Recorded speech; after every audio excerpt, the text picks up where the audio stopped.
জাতীয় সড়কের বেহাল অবস্থার কারণে স্কুল পড়ুয়া ছাত্রছাত্রীরাও বিপাকে। 208 নং জাতীয় সড়ক ভগ্নদশার কারণে শুধু যানবাহন চলাচলে অসুবিধার সম্মুখীন হন, বিষয়টা শুধু এমন নয়। 208 নং জাতীয় সড়কের ভগ্নদশার কারণে জাতীয় সড়ক সংলগ্ন এলাকাতে স্থায়ীভাবে বসবাসকারী জনগণও অনেকটার অসুবিধার সম্মুখীন হতে হচ্ছে। রাস্তার ভগ্নদশার কারণে বৃষ্টির সময় যানবাহন নিয়ে চলাচল করা কষ্টসাধ্য, আবার অন্যদিকে জাতীয় সড়ক সংলগ্ন এলাকার জনগণ আরও বেশি বিপাকে পড়তে হচ্ছে।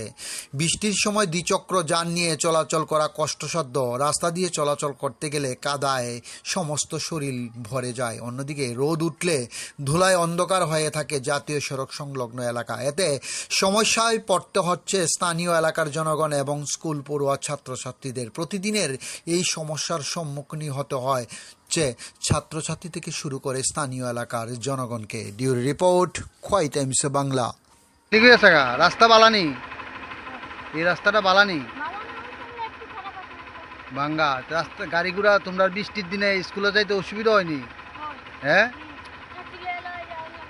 আর রাস্তা বালানি, ফেক লাগেনি? এটা কোন জায়গা? বড় বাগাই। কোন ক্লাসে পড়ো তুমি? ঠিক আছে। ভাঙ্গা, এটা কোন কোন রাস্তা? কোন রাস্তা এটা?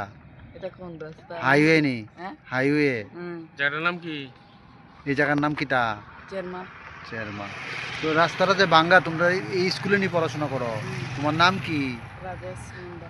তুমি তোমার বৃষ্টির দিনে কি প্যাক ট্যাক হয়? হ্যাঁ, মানুষের আইতে যাইতে অসুবিধা হয়? গাড়ি ঘোড়া চলতে, গাড়ি ঘোড়া অ্যাক্সিডেন্ট হয় না?